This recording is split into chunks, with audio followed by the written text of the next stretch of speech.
자, 이제 이승우 변호사와 함께 재화를 진행하겠습니다. 법승 TV 이승우 변호사입니다. 법승 법으로 이긴다 법승 TV의 이승우 변호사 모시겠습니다. 어서 오세요. 네, 안녕하십니까. 괜찮으세요? 예, 지난주에는 목소리가 안 나와갖고 방송에 나올 수가 없어서 네. 사전에 양해를 구하고 못 나왔는데요. 네. 일주일 정도 지나고 나서 목소리는 이제 회복이 됐고요. 네. 그건 걱정 안 하셔도 될 것 같습니다. 예. 그리고 저번에 주셨던 그 행복란, 예. 엄청 맛있더라고요. 정말 잘 먹었고요. 예, 아주 뭐 테니스 칠 때도 갖고 다니고 저희 아들도 잘 먹어서 그렇죠. 예, 굉장히 아주 행복하게 먹었습니다. 네. 행복란 저 맛있다고 딱 그 준비해서 오셨네. 네. 행복란도 좀 올려주세요. 네, 네. 고영훈 아미고님 아주 기분 좋으시겠습니다. 네. 자, 제가 촌철살인 마지막 꼭지로 한번 해보자는 거냐 KT. 예. 제가 그 부분을 좀 논평을 했는데요. 네네. 근데 이게 뭐 저는 이제 정치적인 관점에서 논평을 합니다만 법리적으로 볼 때 네네. 이 KT의 구현모와 그 일당들. 예. 이 지금 그 받고 있는 혐의 예. 여기에는 오늘 KT 사장 후보자로 선임된 예. 윤경님도 지금 연루가 돼 있는 것 같아요. 네네. 이 부분을 한번 좀 짚어주시면 좋겠습니다. 우선 구현모에 대한 얘기부터 좀 해주시죠. 네, 예. 구현모 대표는 이제 연임을 하겠다고 했었죠. 네. 그런데 이제 비자금 관련돼서 네. 또 뭐 일감 몰아주기 정황 같은 것들이 포착돼서 문제가 되니까 네. 연임을 포기하고 현재 실제 대표자로서 어떤 지원을 하지는 않는 이런 상태가 됐고 네. 이제 빠져나간 그런 상태가 됐습니다. 음. 그리고 나서 이제 남게 된 분이 이제 윤경림 씨인데 아하, 예. 윤경림 씨를 포함해서 이 지원자들을 보면 사실은 다 전부 KT 관련돼서 그렇습니다. 근무하셨던 이력이 있는 전부 분들만 내부입니다. 예, 그렇게 이제 하셨습니다. 근데 이제 사실은 아시다시피 KT라는 회사는 과거에는 우리가 한국통신이라고 예. 불렀던 회사죠. 그리고 한국통신이라는 회사는 사실은 한국의 모든 기관통신망을 네. 주관하고 있는 회사입니다. 그래서 이제 많이 알고 있다시피 이제 태평양을 건너서 들어오게 되는 여러 통신망 자체가 국내로 연결될 때 모든 해적 케이블 작업을 네. KT가 주도로 해서 했습니다. 그래요? 이런 지도망처럼 태평양을 건너와서 일본을 통해서 한국으로 연결되는 그 거대 통신망 추간에 이제 우리나라가 들어가 있기 때문에 네. 초고속 통신망 체계가 90년대 말부터 2000년대 초반까지 있었던 것이죠. 네. 근데 KT라는 한국통신에서 어떤 혁신적이거나 개혁적인 정책을 취한 것이 아니라 네. 국가 전체의 세금과 이 구조적인 이익을 가지고 많은 것을 누릴 수 있었던 회사였고요. 네. 중간에서 이 민영화 과정을 일부 거치면서 이 거대한 여러 가지 하드웨어적인 자산들을 물려받은 상태의 공영 기업으로서 지금 존속하고 있습니다. 네. 이렇게 되다 보니까 KT와 관련돼서 거래를 했었던 어떤 기업도 KT가 혁신적인 기업이다라고 이야기하시는 분은 없고 네. KT하고 거래를 할 바에는 일본에 있는 NTT하고 거래를 하겠다라고 아하. 하는 사람들이 많은 정도. 그리고 그래요. 두 개의 회사를 비교해 본다고 한다면 NTT는 선생님 같다라고 한다면 KT는 글쎄 설명하기가 곤란하다라고 얘기할 정도 수준입니다. 사실 이렇게 된다면 예. 자체 내부적으로 승진하신 분들끼리 서로 누가 잘했다, 아하. 못했다 이야기하는 것 자체가 부끄러운 일이 아닐까라는 네. 생각이 들고요. 최근에 나온 그 누리집 결과를 보게 되면 초고속 통신망, 우리나라가 절대로 고속 통신망이 우수한 국가가 아닙니다. 우리나라 순위가 지금 몇이냐면 34위입니다. 아, 그래요? 네, 추락에 추락을 거듭했고 우리나라는 IT 최강국이라고 다들 우리가 알고 있는데. 전혀 그런 내용은 사실이 아닙니다. 이제는. 예. 그래서 34위까지 지금 밀려난 상태. 이건 공식적으로 국가별 순위가 나온 것입니다. 네. 그래서 인터넷 속도 자체가 굉장히 심각한 정도로 추락을 하고 있는데 네. 이 부분 관련해서 기관통신사에서는 전혀 이와 같은 문제에 대한 해결책도 만들고 있지 않았고 아하. 기존에 있었던 정부에서도 이와 같은 상황을 방치하고 있었다라고 네. 생각을 하셔야 될 것 같습니다. 네. 더더군다나 더 나아가서 우리나라의 사이버 보안, 통신 보안 상태에 대해서 어떻게 느끼십니까? 저요. 뻑하면 해킹당해요. 고성국 TV. 네, 그런 상태를 보시면 대한민국의 통신망 상태는 사실은 주변에 있는 이 정보통신 강국들이 둘러싸여 있고 패권 경쟁을 하는 데 있어서 사실 동네북 같은 존재입니다. 이 문제에 대한 걸 누가 만들고 있겠습니까? 저는 이 문제에 대해서는 구한국통신, 네. KT 경영진들이 근본적으로 생각을 해야 될 문제다라고 생각을 합니다. 네. 이 점과 관련돼서 여러 가지 문제들이 고질적으로 남아있는데도 불구하고 앞서 말씀하신 바와 같이 내부에서 서로 왕위를 물려받는 형태로 이런 경쟁도 제대로 이루어지지 않는 형태로 이런 모든 것들이 순차적으로 무슨 계승하듯이 네. 승계되듯이 이루어지는 형태로 만약에 이 내부의 모든 것이 이루어지고 밖에서는 주주들이 그냥 그것을 추인해 줄 것이냐 말 것이냐 네. 선택지는 이미 다 결정돼서 부당한 선택이라도 그중에 한 명이라도 선택을 하는 것이 공백을 막을 수밖에 없는 상태에 이른다라고 강요하는 구조로 가고 있다고 한다면 네. 이 점과 관련해서는 국가적인 차원에서도 심각한 고민이 있어야 된다라고 생각을 하고요. 예. 사안 관련해서 이렇게 공공기업이었던 기업이 민영화된 다음에 오랜 기간 동안 고인물로서 많은 것을 누렸다고 한다면 그 안에는 수도 없이 많은 배임 횡령 행위는 당연히 존재할 수밖에 없다라고 생각이 됩니다. 네. 그 문제와 관련돼서 문제 제기가 되기 시작했다라고 보이고 그것이 단순히 수사로서 끝날 문제가 아니라 네. 행정적으로도 고민이 있어야 될 것이라고 보이고 네. KT라고 하는 그 중요한 회사 한국전력과 더불어서 한국통신이라고 하는 통신, 전력 그 두 가지는 사실은 국가의 중추기관이다라고 볼 그럼요. 수가 있습니다. 예. 이 두 가지가 무너지게 되면 어느 나라하고 경쟁을 해서도 순식간에 네. 원하지도 않는 형태의 어처구니 없는 결과로서 국가 전체가 주저앉게 되는 상황이 발생할 수 있겠지요. 네. 자, 그런 점들을 고려해 본다고 한다면 이 문제에 대해서 현재 대통령실의 우려나 여당의 우려가 단순히 기우만은 아니다라고 생각해 주셔야 될 것 같습니다. 그 좀 어려운 질문일 것 같긴 한데요. 네네. 그냥 그 전기 없는 세상에서 사실래요? 스마트폰 없는 세상에서 사실래요? 저는 스마트폰 없는 세상에 살겠습니다. 네. 전기 없는 세상에서 살려면 목숨을 걸어놓고 살아야 됩니다. 네. 그래요? 예, 근데 우리 MZ 세대들은 네네. 차라리 전기 없는 세상에서 살겠다 할 것 같아요. 전기 없는 세상에 스마트폰은 존재할 수가 없죠. 아니, 그래도 네네. 가정하자면. 네네. 전기가 최소한 보장은 돼야 되는데요. 스마트폰 전기 충전하는 전기 양도 상당한 수준이기 때문에 저는 그래서 사실은 전 정부에서 원전 관련된 정책을 추진할 때도 네. 심각한 문제가 있다고 생각했습니다. 여러 가지 소모량은 계속 증가하고 있는데 전기 발전 관련된 에너지 정책은 중국에 의존하겠다 얘기까지 했었습니다. 그래요. 예, 네. 중국에서 전기를 받아오면 된다. 네. 예, 그런 생각을 가졌던 것이 어떤 것을 기반으로 한 것인지 단순한 그런 무지나 무식에서 비롯된 것인지 알겠어요. 예, 저는 좀 궁금하기도 합니다. 네. 자, 이게 구현모가 윤경림이와 맺은 관계가 네. 뭐 그 전부터 쭉 이어졌을지 모르겠는데 네네. 뭐 저 KT에 있다가 또 뭐 현대자동차로 갔다 그러니까요. 네네. 근데 어쨌든 이 윤경림이 지금 사장으로 지금 사장 후보로 추천된 윤경림이가 네. 현대차 그룹에 있을 때 네네. 구현모의 쌍둥이 형이 운영하던 회사를 뭐 몇백억대로 그걸 인수하는 과정에 역할을 했다. 네. 그리고 그 공로로 다시 KT로 들어와서 부사장을 하게 됐다. 네. 이런 보도가 있었거든요. 네네.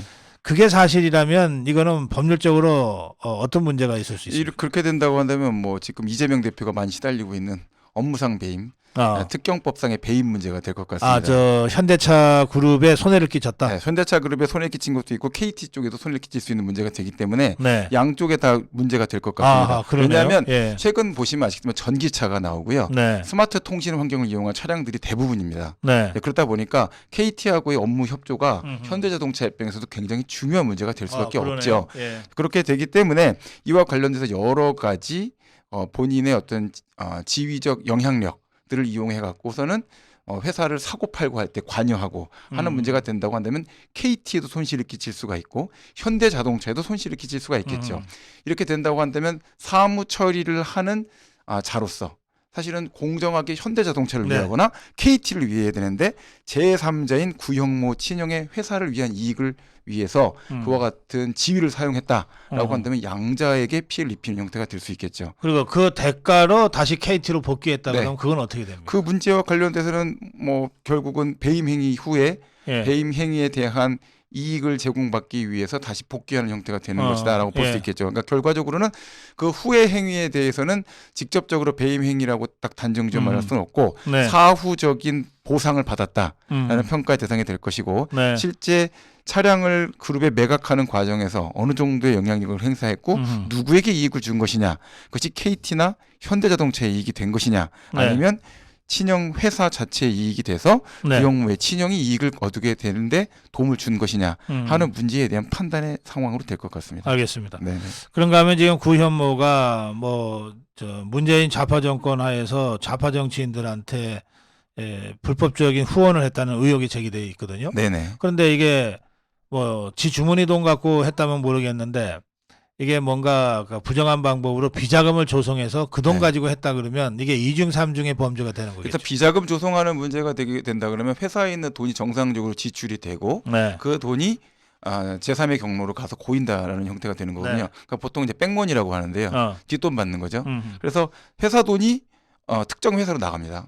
그러니까 보통 여기서 보면은 뭐 계열사 또는 관계 회사로 돼 갖고 전직 임원들이 근무하는 회사로 돈이 나갔다. 예. 그러면 실제 매출 발생되는 금액보다 더 많은 금액이 나가고 10억짜리인데 20억 근데 20억 나가고 10억은 비자금으로 빠지는 형태로 제세 공과 다시 돌려서? 빼고 돌려 나가서 어딘가의 계좌로 들어가겠죠. 자, 그런 형태로 운영이 된 건데 이렇게 되면 결국은 전형적인 배임행입니다.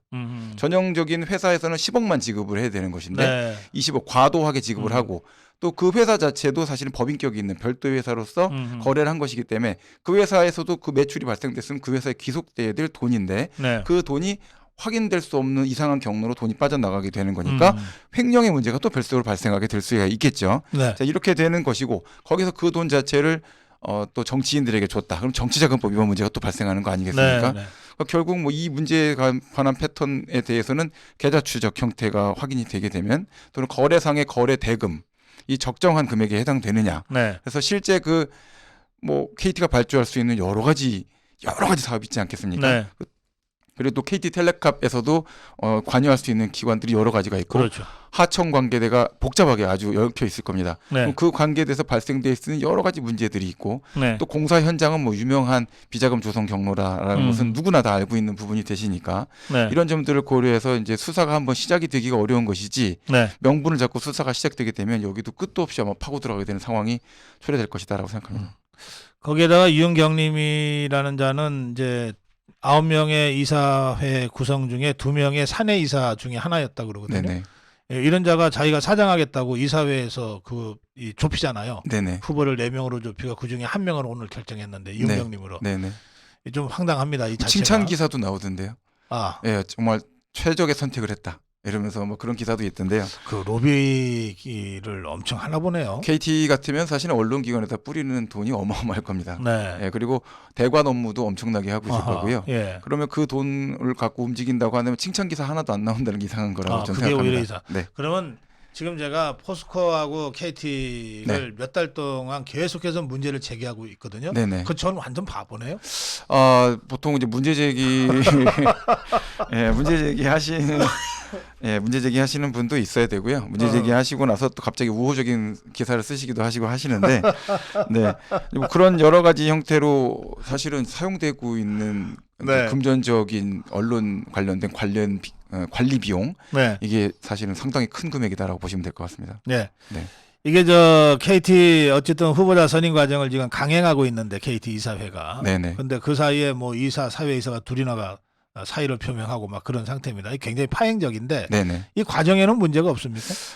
그렇게 그만두고 하는 문제까지를 문제 삼기는 어려울 것 같고요.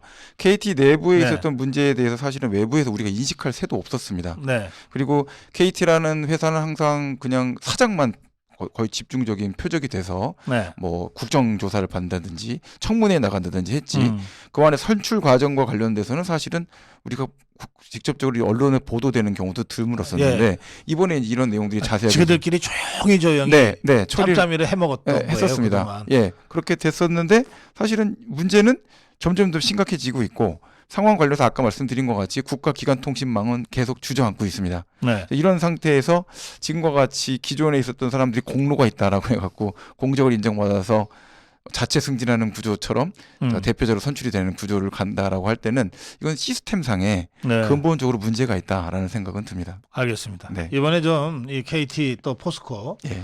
가장 그 영향력도 크고 상징성도 큰 네. 그런데 주인은 없는 네.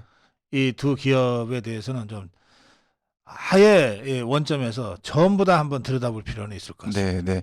그리고 수사가 아마 진행이 되게 되면 네. 이제 이 관련해 갖고 KT 관련돼서 아마 여러 가지 문제가 끝도 없이 나오게 될 텐데요. 네. 수사력이 그걸 다 쫓아가서 수사를 다 할 수 있을지까지도 아하, 좀 예. 염려되는 정도로 방대한 조직입니다. 알겠습니다. 네, 자, 이번에는 어제 우리 정부가 발표한 그 일제 강제동원 배상과 네. 관련된 제3자 변제 방식에 네, 대한 말씀을 좀 법리적으로 네. 좀 해설을 듣고 싶은데요. 네. 우선 제3자 변제 방식이라는 게 뭐예요? 제3자 변제 방식은 이제 박사님하고 저하고 네. 관계를 예를 들어서 생각해 본다고 한다면 네.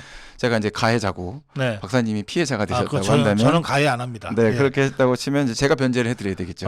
예. 근데 제가 변제를 하지 않고 고성범 본부장님이 변제를 해드리는 겁니다. 네, 그걸 이제 제3자 변제 방식이라고 할 수가 있겠죠. 네. 그러니까 저는 변제를 안 하고 음. 고성범 본부장님께서 이제 변제를 해주시는 겁니다. 음. 그러니까 결국 이제 직접 피고가 배상을 해주는 것이 아니라 네. 제3자가 나서서 대신 피고를 위해서 변제를 해주는 방식이 되는 거죠. 네. 자, 그렇게 되는데 우리나라 이제 민법에서는 이제 제3자 변제를 한다라고 할 때 제3자가 변제할 수도 있다라고 되어 있는데 다만 당사자의 의사 표시로 그 변제를 허용하지 않는다라는 것이 명백할 경우, 객관적일 경우 또는 채무의 성질상 그거를 그렇게 하는 것은 적절치가 않다, 객관적으로 불합리하다라고 판단되는 경우에는 그럴 수가 없다라는 판단이 있습니다. 이게 앞으로 이 제3자 배상과 관련해서 피해자들 동의가 없을 때 과연 이게 법적으로 허용될 수 있는 것이냐의 법적 판단의 대상이 될 수도 있다라는 근거 조항이다라고 보시면 될 것 같습니다. 그다음에 이해관계가 없는 제3자인가? 네. 라고 할 때 이해관계가 없는 제3자는 채무자의 의사에 반해서 할 수 없다. 이렇게 되어 있는 건데 채무자는 지금 동의하는 상태다라고 볼 수가 있겠죠. 네. 그러니까 피고가 갚아야 될, 그러니까 가해 기업 자체에서는 갚아주는 것에 동의한다라고 하니까 이 조항은 문제가 될 것이 없습니다.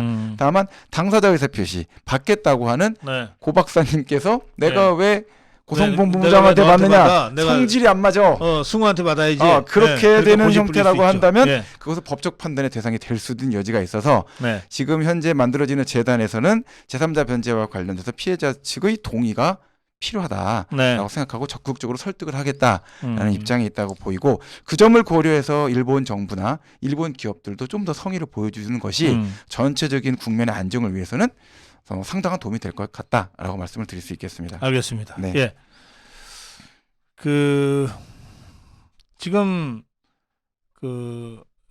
일본 정부를 상대로 해서 그러니까 일본 법원에다가 소송을 제기했다가 패소하고 그렇습니다. 또 우리 법원에다가 소송을 제기해서 1심, 2심 패소했다가 대법에서 이제 파기환송된 상태 아닙니까? 그렇습니다. 그럴 때 이 소송을 제기한 분들이 있잖아요. 예. 그중에 세 분만이 생존해 있다 그러거든요. 네네. 돌아가신 분들이 유족들이 많은 거죠. 있으니까 소송 수계는 다 이루어져 있습니다. 그건 소송 후계가 네, 자연적으로. 유족이 이제 상속을 네. 받으시니까요. 소송 수계라고 합니다. 소송을 인계받아서 네. 연속돼서 소송이 계속 진행될 수 있게끔 되어 있습니다.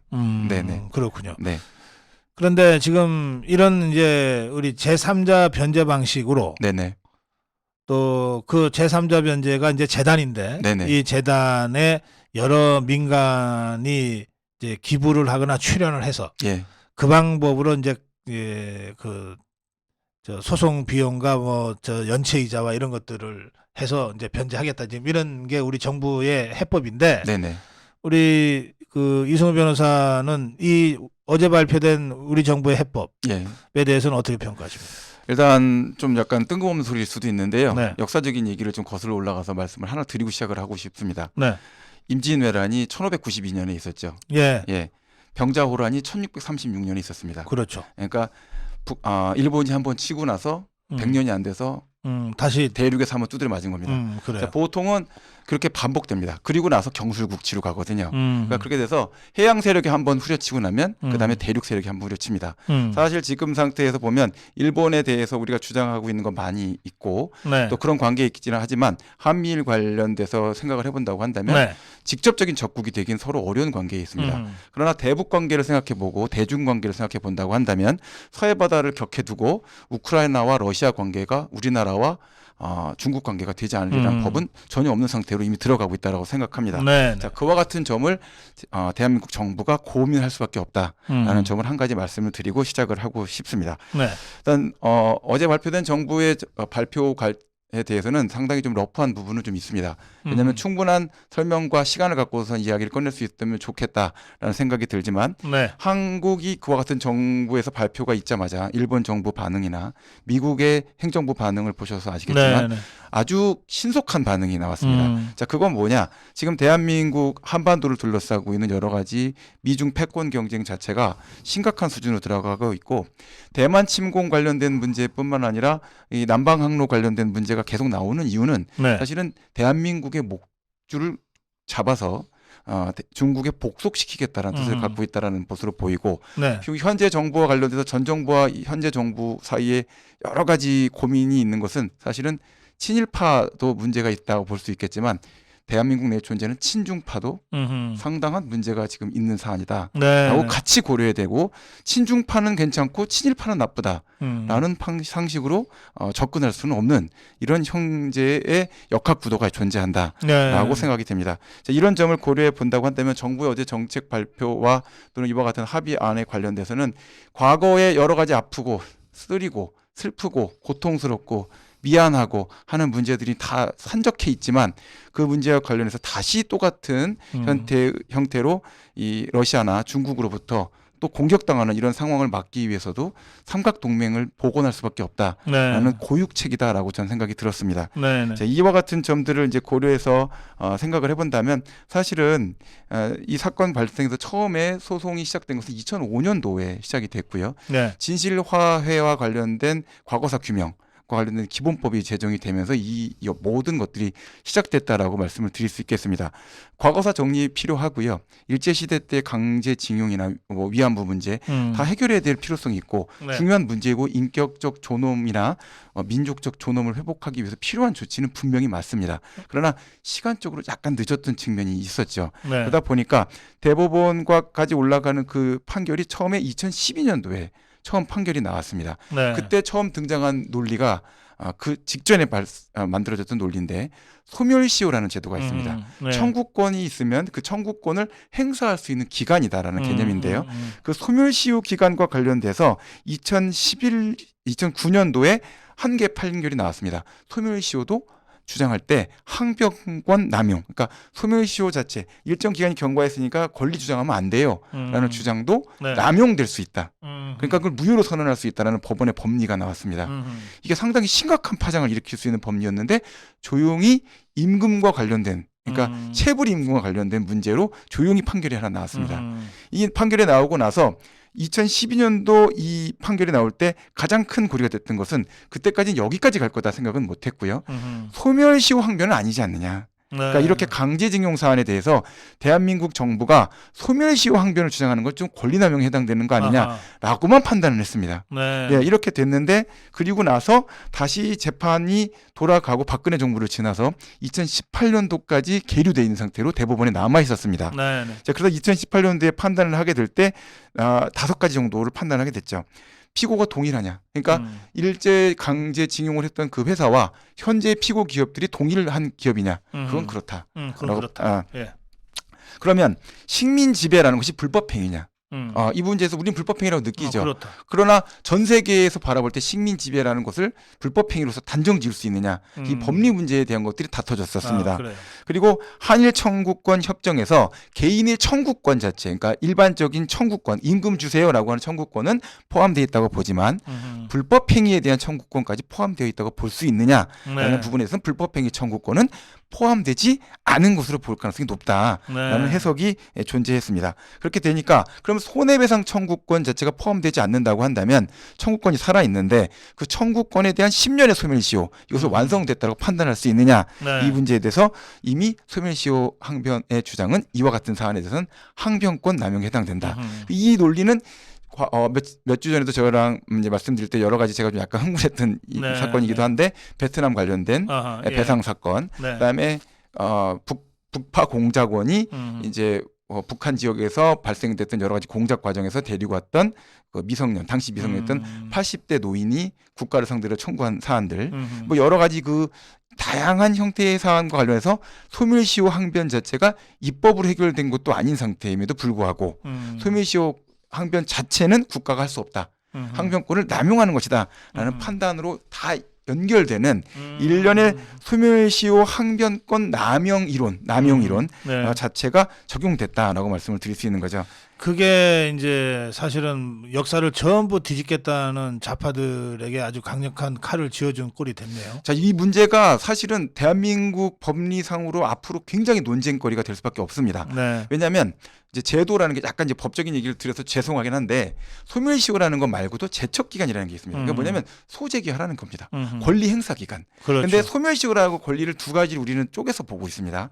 소멸시효, 제척기간. 제척기간은 중단도 없고 중간에 이렇게 남용이나 항변권 남용 이런 것들도 존재할 수 없다는 개념을 보고 있습니다. 네. 근데 반면 소멸시효라는 거는 남용도 되고 항변도 된다. 항변권 남용도 되고 중단도 된다. 이렇게 좀 달리 보고 있는데 네. 전 세계적인 상황을 보면 제척기관과 소멸시효를 구별해서 보는 나라가 우리나라가 일본밖에 없습니다. 아하, 그래요. 뭐 예. 그 외에 국가들이 일부 있긴 하지만 개념 자체가 굉장히 모호하고 해석 번역도 어려운 그런 문제가 되는데 소멸시효 남용을 만약에 우리가 이렇게 항변권 형태로 배척하게 되면 과거 금방 박사님께서 말씀하신 바와 같이 과거 사안과 관련돼서도 네. 인격권 침해가 심각하다. 라고 볼 수 있는 내용에 대해서는 법원의 판결로서 얼마든지 네. 기간적인 제한 없이 그렇죠. 유무효에 대한 판단을 실체적으로 할 수 있는 그런 상태의 문을 열어줄 수 그러니까 있는 1592년에 그 일본이 쳐들어와서 수많은 우리 그 조선 백성들이 죽었는데 네. 그거 이제 재판해야 되겠네. 그러니까 여러 가지 문제가 지금 열려버리는 상황이 되는 거죠. 이 관련해서는 이제 그 재판을 담당하는 판사들이나 예. 변호사들의 설명은 이걸 지지하는 쪽에서는 예.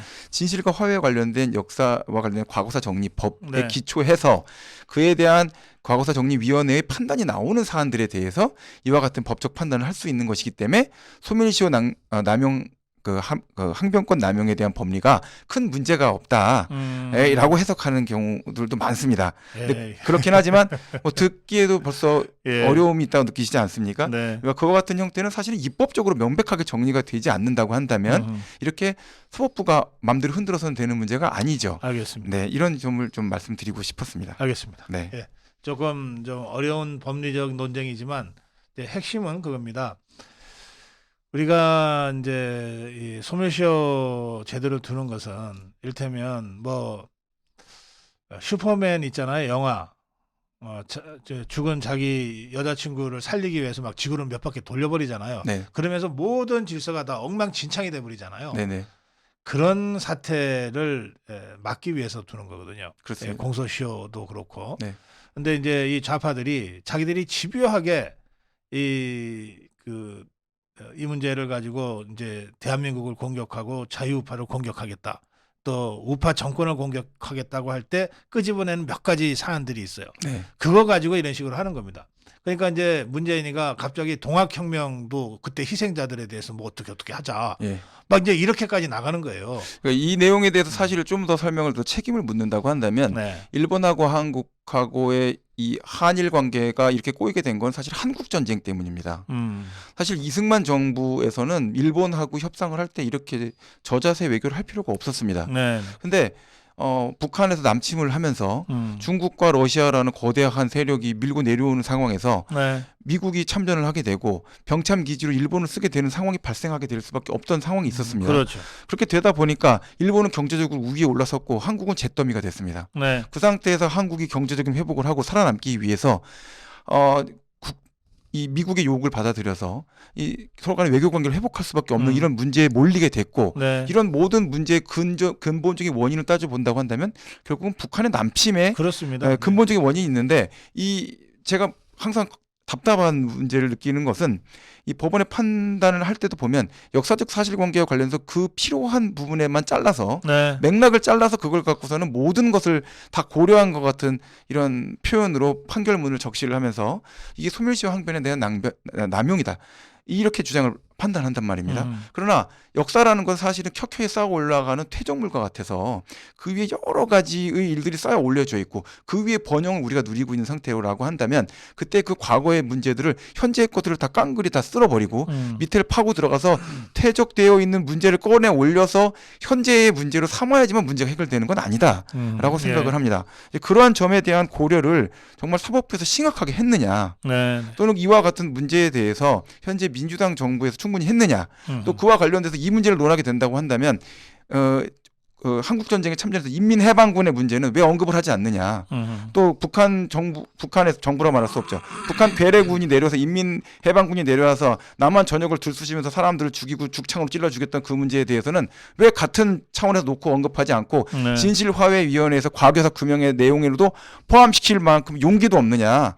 자, 그렇게 말을 한다고 하니까 결국은 위선적인 인간들이라는 평가를 할 수밖에 없다라고 생각이 듭니다. 그렇습니다. 이 좌파들의 자신의 이 대한민국 체제 전복을 위해서 필요한 부분만 네. 저렇게 교묘하게 법리를 이용해 가지고 네. 재판을 뒤집어 버리고 네. 그렇게 해서 혼란을 가져오고 이제 문제를 어렵게 만드는 거죠. 네. 하여튼 지금 이 사안은 이제 그런 사안인데 이제 윤석열 대통령의 결단으로 이 문제를 이 과거로 가져가지 않고 지금 이 시점에서 우리가 할 수 있는 거 하자. 네. 이렇게 해서 지금 이제 대안이 제시가 된 겁니다. 네. 네. 자, 지금 질문이 들어와 있는데 네. 그 제3자 변제 그러면 받겠다는 사람은 줄 수 있잖아요. 예. 그 신청하시는 분이 많다고 합니다. 그렇죠? 네. 그런데 그 받겠다는 사람은 주고 안 예. 받겠다는 사람은 다른 방식으로가 가능합니까? 아니면은 모든 사람이 합의를 해야만이 받겠다는 사람도 받을 수 그렇지는 않죠. 있습니까? 받겠다는 분에게는 먼저 지급할 수가 있습니다. 그거는 문제가 되지 않죠. 네. 지급받지 않겠다는 의사표시를 했을 때 그것을 공탁할 수 있느냐, 어떤 방식으로 지급할 것이냐, 네. 그 문제가 남는 것뿐이지 네. 받겠다는 분을 그걸 모두 합쳐갖고 한꺼번에 해결해야 되는 문제는 아닙니다. 네. 그렇죠. 예. 그래서 이미 그 많은 유족들이 예. 우리는 받겠다 네. 또는 빨리 해결해 달라. 네네. 사실 이런 요구가 많았죠. 네네. 그래서 그분들에 대해서는 소정의 절차를 거쳐서 아마 그 집행이 될 겁니다. 그렇습니다. 그리고 이제 거부하는 분들도 있어요. 네. 그 거부하는 분들은 이제 자기들 방식으로 하겠죠. 근데 그거는 예. 국가 입장에서는 사실은 시간을 갖고라도 네. 열심히 설득을 해야 되고 네. 해당되는 사안 관련해서 계속 그런 모습을 보여주게 되면 네. 일본 정부에서도 이와 같은 문제에 대해서 좀 더 빠른 해결을 하기 위해서 네. 같이 노력을 할 수 있는 그런 명분이 될 거다라고 생각이 되고요. 네. 현재 그 외신 보도들 뭐 들어오는 걸 보면은 네. 일본의 전문 기관들에서도 한국이 굉장히 전향적인 방법을 마련해서 그렇죠. 문제를 예. 해결하려고 노력하고 있는데 네. 일본 정부와 기업들도 이거에 대해서 적극적으로 호응을 해야 된다라는 의견들도 많이 제시되고 있다고 합니다. 알겠습니다. 그러니까 그거는 정부가 포기하는 방식보다는 지금 현재 박진 장관도 밝혔다시피 네. 적극적으로 정부에서 계속해서 유족들에게 뭐 욕을 먹더라도 설득을 하고 해당되는 상황에 설명을 해드리고 그렇죠. 현재 국제 정세나 또는 우크라이나 전쟁과 관련돼서 미국이 지금 쉽게 승전을 만들어 줄 수 있을지 네. 아니면 우크라이나에 친러 정부가 들어오는 형태로 결론이 지어질지 모를 정도로 예. 위험한 상태로 가고 있다는 점에 대해서도 열심히 설명드리면 좋을 것 같습니다. 예. 그 거부하는 분들한테 공탁은 안 됩니까? 공탁은 할 수 있죠. 근데 공탁이라는 거를 이제 직접 받아보시는 느낌은 아시겠지만 문서만 하나 달랑 통지가 됩니다. 아하, 예. 그거 어떻겠습니까? 사실 이 문제 갖고 공탁서 갖고 또 막 무시당한다. 내가 그런 얘기 하지 않으시겠습니까? 당연한 반응일 거라 생각합니다. 음. 그러니까 지금 상태에서 답답하신 거 이해되고 문제 해결과 관련해서 이 문제를 진짜 해결을 우리가 해 나가려고 한다면 받는 분들에 대해서는 최대한 해드리고 그래요. 받지 못하는 분에 대해서는 어쩔 수 없이 우리가 계속 이게 1년이 걸리든 2년이 걸리든 계속 설득을 하는 작업을 계속해서 할 수밖에 없다라고 생각을 합니다. 네, 말씀 중에 스마일 어게인 호떡님이 네. 아미고 가입을 하셨습니다. 네. 어서 오십시오. 네. 환영합니다. 네. 자, 이제 마지막 문제로 가겠습니다. 이재명이 얘기도 좀 해야 될 것 같아서요. 예. 선거법 혐의로 이제 재판이 시작됐습니다. 네네. 그 혐의 입증 가능성을 우리 이승우 변호사는 어떻게 보십니까? 이건 뭐 제 생각에는 끝난 게임 같습니다. 네. 왜냐하면 안다 모른다. 이거 뭐 예. 초등학교 입학 전에 아는 개념 아닙니까? 네, 네. 근데 이거를 뭐 친한 게 아니다. 네. 뭐 이상한 표현을 쓰던데요. 어허. 잘 모른다도 아니고 그냥 모른다 했습니다. 근데 모른다 했는데 기억이 나지 않는다라고 말한 것도 아니고요. 모른다라고 했는데 지금 와서는 뭐 그건 친하지 않다라는 의미다. 또는 뭐 정확하게 기억이 안 났던 의미다. 뭐 여러 가지 변명을 대지만 예. 사실 기간, 사진, 음. 유족 뭐 여러 가지 진술이 구체적으로 나오고 있는 그 객관적인 증거들을 확인해 봤을 때 네. 모른다라는 단어를 우리가 모른다라는 단어의 해석이 여러 가지로 갈릴 수 있다라고 판단할 수 있지 않은 한 네. 대한민국의 어떤 한국어의 어휘의 변동이 크게 생기지 않는 한 그 네. 점에 대해서는 큰 문제가 없지 않겠는가 생각이 들고요. 네. 또 사안 관련해서 국토부 관련해서 용도 변경하는 것에 대해서 그 공문으로 협박을 받아서 어떻게 뭐 이렇게 돼서 아, 그래요? 어쩔 수 없이 했다. 네. 이 문제에 대해서 국토부 공무원 노조에서 노조가 나섰습니다. 사실 국토부도 아니고 노조가 이재명 대표 사과해라 촉구하고 나섰습니다. 우리가 언제 협박했냐? 야, 그게 왜 협박이냐? 그럼 공문 보내는 게 협박이란 말이냐? 음. 이렇게 나섰습니다. 자, 이 내용에 대해서 이제 어떻게 주워 담을 겁니까? 이 문제에 대해서는 제 생각에는 주워 담을 방법이 없다라고 아하. 저는 생각합니다. 그럼 이 두 가지 사안에 있어서 이것이 거짓말을 한 거다. 네, 그것도 대선을 치르고 있는 후보가 네, 선거에 불리해질 것 같아서 거짓말을 의도적으로 한 거다. 그렇습니다. 정황이 그렇잖아요. 그렇습니다. 그러면 유죄로 인정될 경우에는 형량은 어떻게 나옵니까? 이런 경우에. 형량은 이 관련해서 대통령 선거고 중요한 사실관계 아니었습니까? 네. 유죄 판결을 받을 수 있는 그런 사실관계에 관련해서 네. 진위 여부를 숨겨갖고 음. 본인의 어떤 선거 결과상의 책임을 지지 않으려고 네. 표를 얻기 위해서 허위 사실을 계속해서 확인한 거 아니겠습니까? 네. 이 내용 관련해서는 당연히 선거법상으로 여러 가지 이 자격 자체가 정지되거나 피선거권이 박탈될 수 있는 상태까지 가야 될 것으로 보이고 네. 사안 관련해서 또 이와 같은 국고에서 보조했던 그 금액 지급했던 금액도 환수 자체에 대해서 깊이 고민할 수밖에 없는 형량이 선고돼야 된다는 생각이 듭니다. 네. 이 문제와 관련해 갖고는 법원의 온정주의적 판단이 중요한 것이 아니라 이와 같은 내용에 대한 판단이 다시 반복되지 않는 심각한 범죄 행위였다라는 네. 판단이 내려져야 되지 않는가라는 것이 제 생각입니다. 알겠습니다. 네. 예. 그 김영희 재판도 시작됐습니다. 네네. 이게 이제 불법 정치자금 수수 혐의인데 그 검찰이 재판부에 제출한 증거 네, 에 메모가 있잖아요. 네네, 이 남욱의 측근 이모라는 사람이 쓴 메모라 그러는데 네, 골프 써 있는. 예, 네. 그 메모는 증거 능력이 있을까요? 증거 능력 자체는 아마 열심히 다퉈질 것 같긴 한데 네, 증거로서 인정이 된다 하더라도 네, 좀 걱정되는 것은 신빙성 문제입니다. 아, 네, 왜냐하면 이게 공소장 자체에 보면은 정치자금 수수했던 일자가 특정이 안 돼 있습니다. 언제 뭐 4월경, 4월 뭐 말경 뭐 이런 식으로 이제 되어 있습니다. 예, 예. 근데 메모에는 사실 날짜가 다 특정돼 있거든요. 이제 그런 상태면 이게 확실한 증거라고 검사가 판단을 했다면 네. 일자를 특정했을 겁니다. 아하. 네, 일자 특정에 자신을 못했다는 얘기는 음. 정황 증거로서 이런 형태의 메모는 있으나 이것을 갖고선 단선 증거로서 확실하게 믿고 가기는 좀 부족하다라는 판단을 한 것으로 느껴집니다. 아, 그래요? 네, 혹시 그 확실한 증거를 법원에 제출하려고 일부러 애매모호하게 공소장에 쓴 거 아닌가요? 근데 왜냐하면 공소장 관련돼서 날짜가 특정이 될 수 있는 증거가 있음에도 불구하고 특정을 안 하게 되면 굉장히 그 공방에 시달리게 됩니다. 아하. 왜냐하면 그 날짜 자체가 뭐 4월 말경 또 이렇게 된다면 4월 말이라는 게 사실 날짜가 굉장히 애매합니다. 열흘 이상 되죠. 네, 열흘 이상 되기 때문에 언제인지 불분명한 상태면 이게 이제 정치자금 수수 문제로 되면 돈이 언제 전달됐다는 것이냐, 얼마의 금액이 언제 전달된 것이냐, 네. 그러니까 그렇게 구체적인 금액 특정과 날짜 특정이 굉장히 중요한 사안이 되는 것이기 그래요. 때문에 예. 그 돈이 예를 들어서 25일 날 전달된 돈하고 네. 26일 날 전달된 돈하고 28일 날 전달된 돈은 돈의 성격이 다를 수가 있습니다. 그래요. 이제 예. 그렇게 되는 문제가 있기 때문에 일자 특정을 할 수 있었다면 당연히 일자를 특정했을 아하, 것이다라고 예. 보는 것이 좋을 것 같고 네. 이 문제만 갖고 결정적인 증거가 될 수 있다라는 생각은 들지는 않는데요. 네. 다만 이 메모와 관련돼서 여러 가지 법정 증언이나 진술 자체의 내용이 어떻게 법정에서 정리가 되느냐에 따라서는 구속영장 발부가 된 이유에 대해서 우리가 충분히 확인해 볼 수 있지 않을까라는 생각은 들었습니다. 알겠습니다. 네네. 자, 그런가 하면은 지금 그 쌍방울 대북 불법 송금 사건이요. 네네네. 이 사건 관련해서는 지금 3대1 구도가 자꾸 만들어지는 것 같아요. 네. 김성태, 방영철, 안부수는 야, 이재명이 때문에 경기도 때문에 믿고 우리가 했지. 네네. 라는 주장이고 예. 이화영이는 남 모르는 일이다. 예. 이거죠. 근데 지금 저는 이게 지금 잘 이해가 안 되는 게 여기 설명하고 있는 내용들을 보면 네. 실제 증거로 나타나는 것 중에 보면은 2019년도에서 경기도가 작성한 내부 문건에 보면 5월에서 11월까지 북한을 수신자로 해갖고 5건의 초청 문건을 보냈다. 이게 나옵니다. 그러면 이게 공식적인 업무의 어떤 추진으로서 했다라고 네. 한다면 이 내용 관련해서 이렇게까지 숨겨야 될 이유가 있을까요?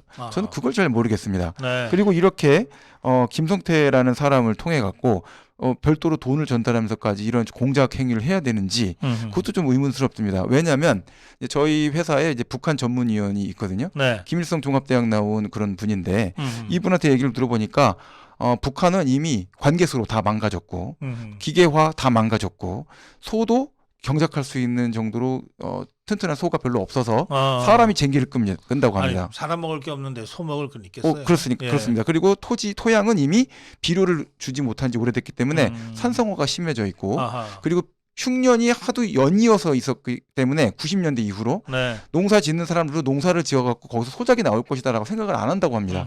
이제 그 정도 돼 있는 상태에서 농업 관련된 지원을 주고받겠다라고 한다면 그건 적극적으로 받을 수밖에 거기서 없는 수수료도 사안인데 하겠지. 이걸 예. 돈을 주고 뭔가를 한다라는 게 사실은 좀 납득이 안 되는 거죠. 네. 그러니까 저 이런 얘기를 하면서 그분 말씀은 뭐냐?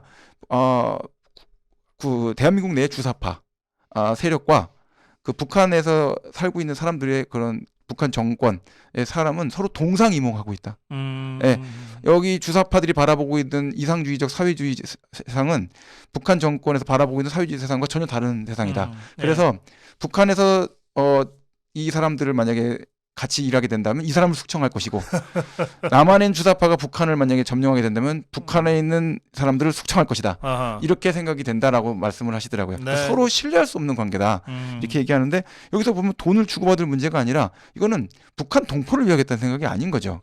근본적으로 뇌물 먹여서 네. 북한하고 뭔가 공작 정치를 하겠다는 생각을 했기 때문에 네. 이화영 씨가 죽어라고 이걸 숨기고 있고 나머지 순수하게 돈 전달하고선 우리가 너한테 놀아놨다라고 생각하는 세 사람은 지금 계속 이거 인정하고 죗값 받고 너가 뭘 잘못했는지 얘기하고 이재명 대표가 우리한테 뭘 요구했었는지까지 확실하게 속 시원하게 털어놓고 끝을 내자. 안 그러면 나 회사만 망할 것 같다라고까지 얘기하고 있는 거 아니겠습니까? 네. 이런 상태가 된다고 했을 때 근본적으로 이화영 씨가 정말 정상적인 사업을 했고 돈 전달 요구를 안 한 거라고 한다면 네. 뭐를 북한에다 해주겠다고 요구를 했고 왜 사람들을 만났고 무엇을 의논했는지에 대해서 최소한 경찰 수사에서 진술을 해야 될 거 아닙니까? 네. 묵묵부답으로 일관하고 욕먹고 큰소리 듣고 이렇게 한다는 자체는 사실은 입이 10개라도 할 말이 없다라는 생각으로 자꾸만 치닫게 하는 그런 태도다라고 생각합니다. 그래요. 저 이재명이가 이제 재판하러 법원에 출석했는데 네. 한 5시간 점심 뭐 시간 합치면 한 7시간은 걸렸대는데 네네. 한마디도 안 했다 그러대요. 예. 그리고 변호인이 다 얘기했다 그러던데 예. 이런 중대 사건의 주요 그 혐의를 받고 있는 피고인이 가서 네. 그런 식으로 아예 말 안 하는 경우가 있습니까? 실제 그렇게 말을 안 하게 저도 시킬 때가 있습니다. 말하면 손해 볼 것 같을 때. 그럴 때. 그렇습니다. 말하면 이득 볼 것 같을 땐 말을 자꾸 하게끔 하죠. 아하. 근데 말하면 완전 손해 볼 것 같을 때, 네. 말 실수하면 안 될 때, 아하. 언론에다 공개될 것 같을 때, 아하. 그럴 때는 말을 시키면 안 됩니다. 그래서 판사님이 말을 걸어도 드릴 말씀 없습니다라고 말씀을 하게끔 할 때도 있습니다. 네, 그거는 사실은 불리하다는 증빙이라고 이거는 볼 이제 수 있는 재판 거죠. 전략이니까 그렇습니다. 뭐 네. 그리고 그거는 이제 이재명이가 선택할 권한이 있으니까. 그렇지만 법정에서는 검사도 네. 피고인을 당사자 신문을 할 수가 있습니다. 네. 검사가 벼르고 있을 겁니다. 당사자 신문은 거의 이제 마지막에 증거 다 조사하고 당사자 신문을 할 수 있게끔 되어 있습니다. 그것도 답변 거부하면은요. 진술 거부할 수 있는 형태가 될 수 있죠. 그러나 네. 질문은 다 공개됩니다. 질문과 음. 관련해서 왜 진술 거부하는지, 진술 거부하는 태도, 표정 이런 것들이 다 기자들에게 노출되겠죠. 그리고 진술 거부하는 그 말투, 태도, 그리고 그 떨리는 목소리 여러 가지가 다 노출될 겁니다. 그런 것까지 판사는 그 판단의 근거로 삼는 거죠. 그렇습니다. 전체 법정에서의 법정 전체의 취지를 네. 고려해서 보는 것이고요. 이 점에 대해서 한 가지만 좀 더 말씀을 드리면 네. 사실은 국민의 세금으로 이루어지는 형사 재판입니다. 그리고 그리고 국민의 재판의 모든 것은 사실은 국민의 세금으로 이루어지죠. 네. 그렇게 되면 그와 관련돼서 판결문이든 또는 거의 제출되는 변호인 의견서든 모든 문서 또 공소장을 포함해서 네. 국가의 세금을 써서 만든 공공자산입니다. 그래서 영미법계 국가들은 이거는 사실은 공개해 갖고 모든 국민이 향유할 수 있게끔 다 해주고 있습니다. 네. 그리고 분석하고 판단할 수 있게끔 해주고 있습니다. 네. 곽상도 판결 공개됐나요? 저 아직도 안 된 거로 제가 알고 있습니다. 아하, 예. 왜 해당되는 사항을 왜 공개 못 합니까? 국민의 자산으로 했지 법원 판사가 써서 자기가 고생해서 밤새서 썼으니까 자기 겁니까? 이렇게 판단할 수 있는 내용이 아닌데 아직도 법원은 판결문도 공개 못하는 정도의 이런 후진적인 사법 정책을 추진하고 있다라는 네. 점에 대해서 이와 같은 문제와 관련돼서도 중요한 범죄 사안 아닙니까? 국민이 알아야 되고 네. 사실 헌법은 공개된 법정에서 하라고 되어 있습니다. 음. 중개해야 되는 거 아닙니까? 사안 관계돼서 왜 이것을 우리가 언론상의 그 기사나 그림으로 봐야 됩니까? 영상으로 해당되는 상황에서 국민적 관심이 있는 사안에서 지켜봐야 되는 거 아닙니까? 재판 공개 요청을 지금 할 수 있죠. 예, 공개해야 되는 거라고 저는 생각합니다. 시설이 아주 잘 돼 있습니다. 그 안에 들어가서 법적 절차를 준수한다고 한다면 뭐 그 관련해 갖고 법원 유튜브 TV를 만들어 갖고 공개해도 됩니다. 별 비용도 안 들 거라 저는 생각합니다. 자, 그와 같은 점들이 다 준비가 되어 있는데 불구하고 법정에서 공개 심리가 이루어지는 상태고 공개 법정이라고 하고 있습니다. 네. 과거 같으면 광장과 같은 아고라에서 했죠. 이와 같은 내용에 대해서 왜 공개 법정으로 이와 같은 사안이 공개될 수 없고 침묵 속에서 이루어집니까? 그 점에 대해서도 대한민국 법원 자체는 근본적인 개혁이 필요하다라고 생각합니다. 알겠습니다. 네. 여기 우리 이승우 변호사 해설 들으시면서 프리덤 볼트님이 글을 올리셨어요. 네. 그 이재명이가 왜 7시간 동안 아무 말도 안 했냐. 네. 그러니까 아까 말하면은 손해 볼 것 같을 경우에는 말하지 말라고 조언을 한다. 법률적 조언을. 예. 예, 프리덤 볼트님은 아마 무의식적으로 이재명이가 욕할까봐 변호사가 말 못하게 했을 겁니다. 뭐 그럴 수도 있습니다. 네. 네. 사실 조폭들이나 양아치를 변호해야 될 때 네. 그것들 입 열면 뭐 도움될 일이 뭐 있겠어요? 네. 넌 그냥 입 꾹 닫고 있어라. 내가 다 한다. 네네. 이렇게 하고 가겠죠. 네. 되게. 네네. 그리고 이제 그런 이야기를 꺼낼 때는 사실은 많은 사람이 지켜보고 있을 때 이야기를 꺼내면 네. 본인과 관련된 여러 가지 이야기가 생각보다 거짓말하기가 만만치가 않은 문제가 있습니다. 어허. 예. 정치가로서 연설을 할 때야 여러 가지 네. 이제 지지자들에 둘러싸여 있는 거 아니겠습니까? 아, 그렇죠. 그 안에가 법정 분위기가 절대 지지자들이 둘러싸여 있는 그런 분위기가 아닙니다. 네. 이제 그러니까 전혀 다른 분위기 속에서 네. 피고인이라고 호칭되면서 거기서 이재명 대표라고 부르겠습니까? 네. 피고인 이재명이라는 상태에서 피고인은 이렇게 얘기하는 상황에서 네. 그와 같은 이야기들을 꺼내기는 간단치가 않은 문제가 있겠죠. 네. 네, 알겠습니다. 오늘 시간이 다 돼서 여기서 마무리해야 되겠는데 마무리 한 말씀 부탁드릴까요? 네. 한국과 관련돼서 이 여러 가지 그 주변 정세가 굉장히 심각하게 돌아가고 있다라고 저는 생각하고 있습니다. 그와 관련해서 사실 제가 죄송하게 생각하는 것은 법률가의 일원으로서 법률가들이 국가 전체의 어떤 사회 시스템과 관련돼서 더 좋은 세상을 만들기 위해서 앞서서 노력하는 모습을 보여드리기보다는 오히려 국가 전체를 좀 뜯어먹고 그 안에서 본인의 이익을 향유하고 하는 모습들만 많이 보여드리는 것 같아서 굉장히 죄송한 말씀을 생각이 많이 듭니다. 그럼에도 불구하고 실제로 열심히 노력하고 있는 변호사들도 있고 또 사회의 변화를 위해서 노력하는 젊은 변호사들도 점점 노력을 확대해 나가려고 애쓰고 있다는 점을 생각해 주시고 또 법원에 있는 판사나 검사들 중에서도 그와 같은 개혁이 필요하다라고 생각하고 있는 사람들도 적지 않게 존재하고 있다는 점에 대해서도 항상 기대를 좀 가져주셨으면 좋겠습니다. 이와 관련된 여러 가지 문제들이 있음에도 불구하고 항상 이 고 박사님과 제가 말씀 나누는 거에 대해서 사랑을 항상 보여주시고 용기와 격려해 주시는 것에 대해서 깊이 감사드리고 앞으로도 좀 더 도움이 될 수 있는 법률가가 되기 위해서 더 노력하겠다라는 약속을 오늘 좀 드리고 싶습니다. 예, 고맙습니다. 우리 이승우 변호사님. 예, 팬들이 점점 늘고 있습니다. 네. 다음에 팬 미팅도 한번 하시면 좋을 것 같은데요. 네. 네, 오늘 그 화요일 밤 이승우 변호사와 함께 재화벌 마무리하고 오늘 저녁 시간 저도 마무리하겠습니다. 마지막으로 좀 이 자막에 나가 있는 건데요. 아미고 모자입니다. 제가 이거 자꾸 모자 말씀드리는 거는 11일까지밖에는 주문을 안 받기 때문에 그렇습니다. 이번 주 토요일 밤 12시, 11일 밤 12시까지만 주문을 받으니까 여러분 나중에 다음에 하지 마시고 그냥 전화 한 통 하시면 되니까 아미고 모자 꼭 챙기시기 바랍니다. 자, 이승우 변호사와 함께 인사드리고 저는 내일 아침 9시 생방송으로 여러분 다시 뵙겠습니다. 수고하셨습니다. 예, 고맙습니다.